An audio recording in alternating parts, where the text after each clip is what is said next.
الله الرحمن الرحيم قل يا أيها الناس إني رسول الله إليكم جميعا الذي له ملك السماوات والأرض لا إله إلا هو يحيي ويميت فآمنوا بالله ورسوله النبي الأمي الذي يؤمن بالله وكلماته واتبعوه لعلكم تهتدون صدق اللہ العلی العظیم۔ محترم حضرات، میں نے جو آیت آپ کے سامنے پیش کی ہے اس کا ترجمہ ہے، آپ فرما دیجئے اے لوگوں میں تم سب کی طرف اس اللہ کا بھیجا ہوا ہوں جس کی بادشاہی تمام آسمانوں اور زمین میں ہے، اس کے سوا کوئی عبادت کے لائق نہیں، وہی زندگی دیتا ہے اور وہی موت دیتا ہے، لہٰذا اللہ تعالی پر ایمان لاؤ اور اس کے نبی امی پر جو کہ اللہ تعالیٰ اور اس کے احکام پر ایمان رکھتے ہیں، اور ان کا اتباع کرو تاکہ تم ہدایت یافتہ ہو جاؤ۔ اس آیت میں اللہ رب العزت نے چند اپنی صفات بیان فرمائی ہیں اور چند نبی کریم علیہ السلام کی، لیکن مخاطب صرف مسلمان نہیں ہے بلکہ تمام انسانیت ہے۔ ساری روئے زمین کے انسانوں کو جو نبی کریم علیہ السلام سے لے کر قیامت تک آنے والے ہیں ان کو متوجہ کر کے کہا گیا ہے کہ اللہ وہ ہے جس کی بادشاہت تمام آسمانوں اور ساری زمین میں ہے، یعنی اللہ کی ایک صفت بیان کی جا رہی ہے کہ اللہ رب اور احکم الحاکمین وہ سپر پاور ہے جس کی حکومت تمام آسمانوں پر ہے اور تمام کی تمام زمین پر ہے۔ دوسری صفت اللہ رب العزت کی یہ ارشاد فرمائی گئی کہ اللہ رب العزت وہ ہے جو تنہا ہیں، آپ کے علاوہ کوئی ایسا نہیں جس کی عبادت کی جائے، تنہا آپ ہی معبود برحق ہیں، اور ایک خاص صفت یہ بیان کی ہے کہ اللہ ہی زندہ کرنے والے ہیں اور اللہ ہی مارنے والے ہیں۔ نبی کریم علیہ السلام کے متعلق فرمایا کہ ایسا رب جو تمام آسمانوں اور تمام زمینوں کا مالک ہے اور بادشاہ ہے، اس نے جناب نبی اکرم صلی اللہ علیہ وسلم کو ساری انسانیت کے لیے رسول بنا کر بھیجا ہے، اور پھر آپ کی ایک خاص صفت بیان فرمائی ہے کہ آپ نبی تو ہیں لیکن امی ہیں، یعنی لکھنا اور پڑھنا آپ کو نہیں آتا۔ یہ کوئی عیب کی بات نہیں ہے بلکہ یہ نبی اکرم صلی اللہ علیہ وسلم کے لیے خوبی ہے کہ آپ لکھا ہوا پڑھ نہیں سکتے اور قلم سے لکھ نہیں سکتے، لیکن اس کا مطلب یہ نہیں ہے کہ آپ کو اللہ نے علم نہیں دیا۔ آپ علیہ السلام کو اللہ نے گزشتہ جتنے انبیاء گزرے ہیں ان تمام سے زیادہ علم عطا فرمایا ہے۔ ایک حدیث کا مفہوم ہے کہ اللہ نے مجھے بادشاہت اور علم تشت میں رکھ کر پیش کیا تو میں نے اس میں سے علم کو اختیار کر لیا اور اسے پی لیا۔ ایک حدیث کا مفہوم ہے کہ گزشتہ جتنے انبیاء علیہ السلام گزرے ہیں ان تمام سے زیادہ اللہ نے نبی کریم صلی اللہ علیہ وسلم کو علم عطا فرمایا ہے۔ صرف لکھا ہوا یعنی ٹیکسٹ میسج جو ہے وہ آپ پڑھ نہیں سکتے، ٹائپ نہیں کر سکتے، لکھ نہیں سکتے، باقی علم جو ہے آپ کو تمام انبیاء سے زیادہ عطا فرمایا گیا ہے۔ اور ویسے بھی ایک حدیث کا مفہوم ہے کہ میری امت کے علماء کو اللہ رب العزت بنی اسرائیل کے انبیاء کے برابر علم عطا فرمائیں گے۔ تو ظاہر سی بات ہے جس امت کے علماء کے پاس بنی اسرائیل کے انبیاء کے برابر علم ہو تو ظاہر سی بات ہے اس امت کا رہبر اور اس کا پیشوا جناب نبی اکرم صلی اللہ علیہ وسلم کے پاس کتنا علم ہوگا، ہم اندازہ نہیں لگا سکتے۔ اس میں ایک چیز اور بیان فرمائی ہے، وہ یہ کہ نبی اکرم صلی اللہ علیہ وسلم اللہ کی طرف سے مبعوث کیے گئے اور نبی بنا کر بھیجے گئے، اس کے باوجود وہ اللہ پر اور اللہ کے احکامات پر ایمان رکھتے ہیں، یہ خاص صفت بیان فرمائی ہے۔ اور پھر اس کی طرف ساری انسانیت کو متوجہ کیا گیا اور کہا کہ اگر تم ہدایت یافتہ ہونا چاہتے ہو، کامیاب ہونا چاہتے ہو تو پھر نبی کریم صلی اللہ علیہ وسلم کی اتباع کرو، آپ کی فرما برداری کرو، آپ کو فالو کرو، تو پھر ہدایت یافتہ ہو جاؤ گے، کامیاب ہو جاؤ گے۔ ایک تو نبی امی ہے، آپ لکھنا اور پڑھنا نہیں جانتے اور آپ کو ساری کائنات کا رہبر بنا دیا گیا، یہ خاص صفت ہے۔ بہرحال اس آیت میں ایک چیز اور اللہ رب العزت نے اپنی صفت بیان فرمائی، وہ یہ کہ اللہ ہی ہے جو زندہ کرتا ہے اور مارتا ہے۔ آپ نے تاریخ پڑھی ہوگی، واقعات سنے ہوں گے، ہر دور میں طاقت رکھنے والے لوگ گزرے ہیں، بڑی بڑی حکومتیں گزری ہیں، سپر پاور آئے اور چلے گئے، اور سب کے سب موت اور زندگی کے آگے بے بس نظر آئے۔ آدمی کتنا بھی بڑا دعویٰ کر لے کہ میں یہ ہوں، ایسا ہوں، ایسا ہوں، لیکن موت کے آگے بے بس ہو جاتا ہے۔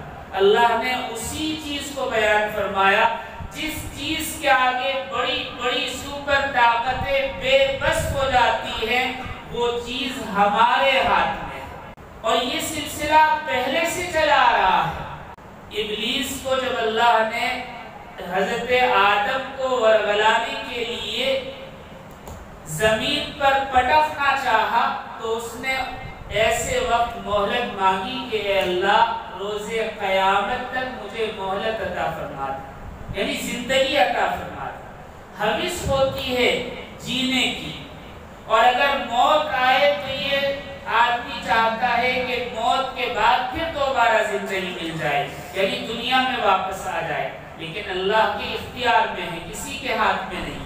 بڑے بڑے جادوگر گزرے، انہوں نے اپنے جادو کے ذریعے چاہا کہ مرے ہوئے کو دوبارہ زندہ کر لیں۔ بڑے بڑے کالے علوم رکھنے والے گزرے، وہ انسانوں کا، جانوروں کے خون کے ذریعے کوشش انہوں نے کی کہ ہماری زندگی لمبی ہو جائے یا ہمیں موت نہ آئے۔ مختلف علوم اور فنون رکھنے والوں نے کوشش کی کہ ہمیں موت نہ آئے، ہماری زندگی بڑھ جائے، اور آج بھی یہ سلسلہ جاری ہے۔ اللہ رب العزت نے جو فرمایا ہے کہ موت اور زندگی ہمارے ہاتھ میں ہے، ہر طاقتور چاہتا ہے کہ آدمی یا مجھے ماننے والے یہ سمجھیں کہ یہ چیز بھی میرے اختیار میں ہے۔ حضرت ابراہیم علیہ السلام نے جب بتوں کو توڑ دیا تو قوم کے لوگوں نے آپ کو گرفتار کیا اور بادشاہ کے پاس لے گئے، نمرود کے پاس۔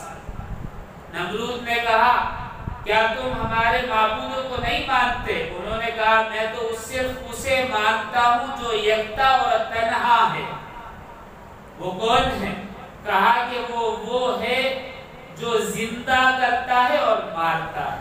نمرود نے دو قیدی بلوائے، ایک کے بارے میں قتل کا حکم دے دیا تھا اور ایک کے بارے میں حکم دیا تھا کہ اسے آزاد کر دیا جائے۔ جسے آزاد کرنے کا حکم دیا تھا اسے تو قتل کر دیا، اور جسے قتل کرنا تھا اسے آزاد کر دیا اور کہا کہ تم جاؤ آزاد۔ حضرت ابراہیم نے کہا کہ ایسے نہیں، یہ تو کوئی بھی کر سکتا ہے، ایسے زندگی اور موت دینے والا میرا رب تو وہ ہے جو مشرق سے سورج کو نکالتا ہے اور مغرب میں ڈباتا ہے، اگر تجھ میں طاقت ہے تو تم مغرب سے نکال اور مشرق میں ڈبا، مت نہ مانوں گا۔ نمرود کی نظریں نیچی ہو گئی۔ ہر دور میں طاقتور لوگوں نے کوشش کی ہے کہ موت اور زندگی ہمارے اختیار میں آ جائے۔ آج سائنس کا اور ٹیکنالوجی کا زمانہ ہے، یہ حوث آج بھی پنپ رہی ہے اور سائنسداں کوشش کر رہے ہیں کہ مرے ہوئے کو دوبارہ کس طرح زندہ کیا جائے۔ ایک بہت بڑی عالمی میٹنگ بیٹھی 2016 میں، جس میں یہ طے پایا کہ ایک لیبارٹری تیار کی جائے جس میں مرے ہوئے پر ریسرچ کی جائے کہ اسے زندہ کیسے کیا جائے۔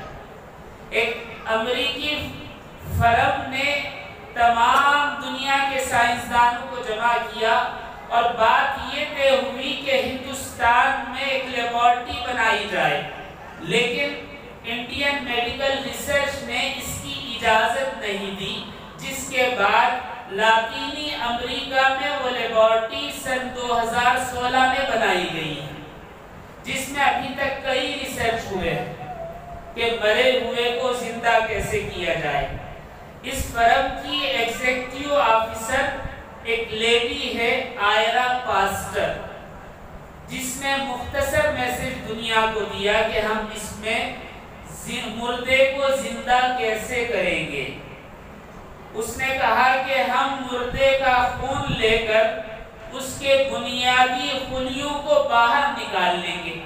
بنیادی خلیے کہتے ہیں اسٹم سیلز کو، اور وہ سیلز باہر نکال کر اور کچھ رد و بدل کے بعد دوبارہ مردے کے خون میں انجیکٹ کر دیں گے، جس کے بعد ریڑھ کی ہڈی میں، آپ کو معلوم ہونا چاہیے کہ انسان مر جاتا ہے، ساری ہڈیاں گل سڑ جاتی ہیں، مٹی ہو جاتی ہیں، لیکن ریڑھ کی ہڈی 100% صحیح رہتی ہے۔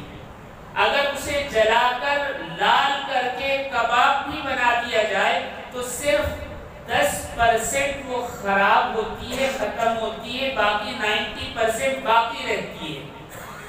احادیث میں روایات ہیں، اللہ رب العزت اسی ریڑھ کی ہڈی سے انسان کو روز قیامت اٹھ کر کھڑا کرے گا۔ تو یہ فرم جو ہے تحقیقات کرنے کے بعد اس نتیجے پر پہنچی ہے کہ ریڑھ کی ہڈی میں پیپٹائڈز انجیکٹ کیے جائیں گے، جس سے عصبی نظام کو حرکت دینے کے لیے لیزر کا استعمال کیا جائے گا، یعنی کرنٹ کا۔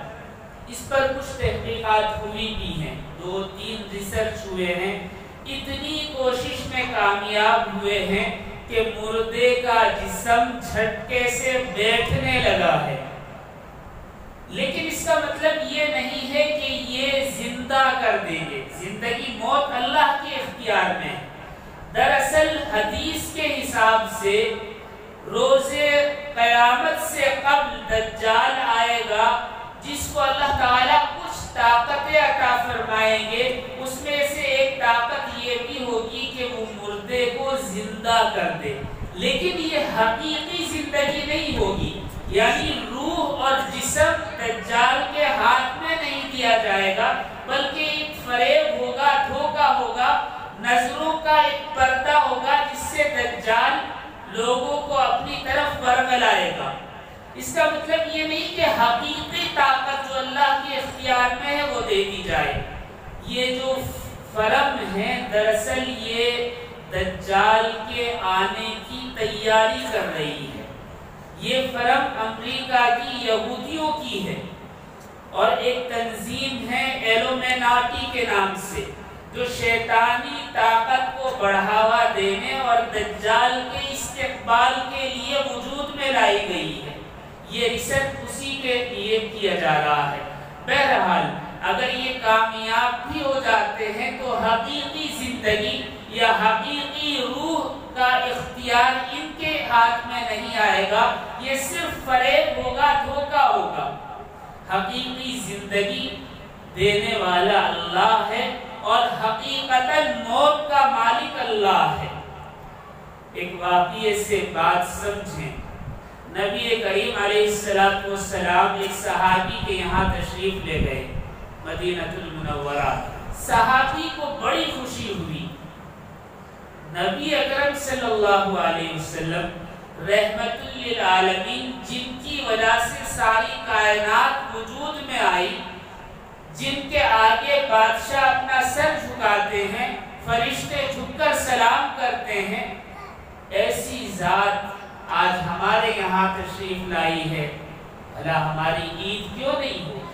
صحابی بہت خوشی کے عالم میں اندر دوڑتے ہوئے آئے اور اپنی بیوی سے کہا کہ دیکھو آج ہماری قسمت کھل گئی، نبی کریم صلی اللہ علیہ وسلم ہمارے گھر پر تشریف لائے ہیں اور ہمارے گھر پر اپنے مبارک قدموں سے برکت لائے ہیں، بڑی خوشی کا موقع ہے، سب کچھ کام چھوڑ کر آپ کی خاطرداری کے لیے بہترین گوشت کا انتخاب کرو اور آپ کے لیے بہترین کھانا پکاؤ۔ صحابیہ نے کہا کہ ٹھیک ہے، یہ تو بڑی خوشی کی بات ہے، آپ جائیں نبی کریم صلی اللہ علیہ وسلم کی خدمت میں بیٹھیں، کہیں آپ کو بوریت نہ ہو تنہائی سے، باقی سب مجھ پر چھوڑ دیں، میں سارا انتظام کروں گی۔ بیوی نے کہا اور شوہر کو بھیج دیا۔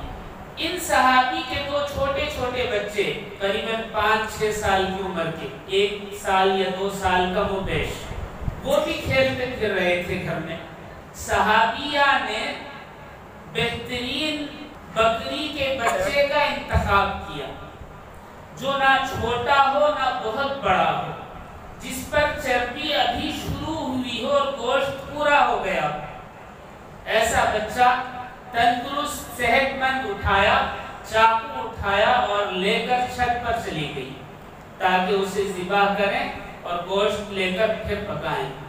بکری کا بچہ جب لے کر وہ چلی تو بچے بھی پیچھے پیچھے کہ دیکھیں ماں کیا کرتی ہے، تو ماں نے پہلے بکری کے بچے کو لٹایا، پاؤں باندھے، پانی پلایا اور چاقو اٹھا کر بسم اللہ اللہ اکبر کہہ کر ذبح کر۔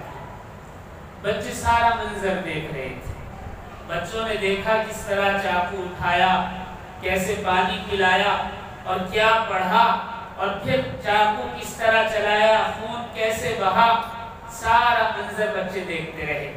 ماں کاٹتی رہی اور جب سارا گوشت صاف ہو گیا تو کھال، سرا، پائے، رسی، چاقو چھت پر چھوڑ کر گوشت اٹھا کر نیچے لے آئے تاکہ پکا سکے۔ بڑے بیٹے نے، جو بڑا بچہ تھا، اس نے کہا کہ دیکھو ماں نے کیسے ذبح کیا تھا، چلو ہم بھی اسی طرح کرتے ہیں، اور چھوٹے بھائی کے ہاتھ پاؤں باندھے، پانی پلایا، بسم اللہ اللہ اکبر کہا اور چاقو پکڑ کر ذبح کر دیا۔ تو ذبح ہوتے ہی خون بہا، چھوٹا بھائی تڑپنے لگا، بڑے بھائی کے ہاتھ پیر پھول گئے کہ کیا ہو گیا، اور اس کو وہیں چھوڑ کر، چاقو بھی چھوڑ کر اسی طرح نیچے اتر کر آیا۔ پھر سوچا کہ کہیں اگر ماں نے پوچھا کہ بھائی کہاں ہے میں کیا جواب دوں گا، پتہ نہیں آج کیا ہو گیا مجھ سے۔ بچے کی سمجھ میں نہیں آ رہا ہے کہ کیا ہوا ہے۔ بچے نے سوچا کہاں چھپوں، باہر کے لیے جو راستہ ہے وہاں نبی اکرم صلی اللہ علیہ وسلم تشریف فرما ہے اور اس بچے کے والد بیٹھے ہوئے ہیں، سوچا باہر جاؤں گا تو کہیں باپ مجھے روک نہ لے، اندر گھر میں جاؤں گا تو ماں پکڑ نہ لے کہ بھائی کہاں ہے، تو اس نے چھپنے کے لیے جگہ تلاش کی۔ اب جگہ تلاش کرتے کرتے دیکھا کہ تندور ہے تو اس میں اندر جا کر بیٹھ گیا۔ ہمارے یہاں تو چولہے ہوتے ہیں، پہلے زمانے میں تندور ہوتے تھے، زمین کھود کر گول ایسے کنویں گھوڑی کی شکل میں بناتے تھے جس میں لکڑیاں ڈال کر آگ جلاتے اور کھانا پکاتے۔ صحابیہ گوشت صاف کرتی رہی، جب صاف ہو گیا تو لکڑیاں لے کر آئی اور اس میں ڈال کر آگ ڈال دی۔ پہلے آگ ایک دوسرے سے مانگ لیا کرتے تھے، باقاعدہ اس میں جلانا نہیں ہوتا تھا، لکڑیاں ڈالی اور اوپر سے آگ ڈال دی، اور پھر کچھ سامان لینے کے لیے اوپر کی طرف گئی، چھت پر کچھ رکھا ہوگا، کوئی برتن ہوگا یا جو بھی۔ تو دیکھا کہ چھوٹا بیٹا ذبح کیا ہوا اور مرا ہوا پڑا ہے۔ ماں ہوتی ہے، تڑپ کر دوڑ کر آگے بڑھی، دیکھا کہ جان نکل گئی ہے، خون بہہ گیا ہے، آدھا گلا کٹا ہوا ہے، ہاتھ پیر کھولے، گود میں اٹھایا، چمکارا اور نیچے لے کر آئی۔ سوچا کہ اپنے شوہر کو بتاؤں، پھر سوچا اگر شوہر کو بتاؤں کہیں ایسا نہ ہو کہ جذبات میں ان کے آنسو نکل آئیں اور نبی کریم صلی اللہ علیہ وسلم کو وجہ معلوم ہو جائے، تو کہیں ایسا نہ ہو کہ آپ بغیر کھائے تشریف لے جائیں۔ تو خاموشی کے ساتھ بچے کو ایک کمرے میں لے جا کر لٹا دیا اور دروازہ بند کر دیا۔ جب چولہے کے پاس آئی تو کچھ آثار ایسے نظر آئے کہ کچھ ہے اندر۔ ہاتھ ڈال کر دیکھا تو بڑا بیٹا جل کر کباب ہو گیا تھا۔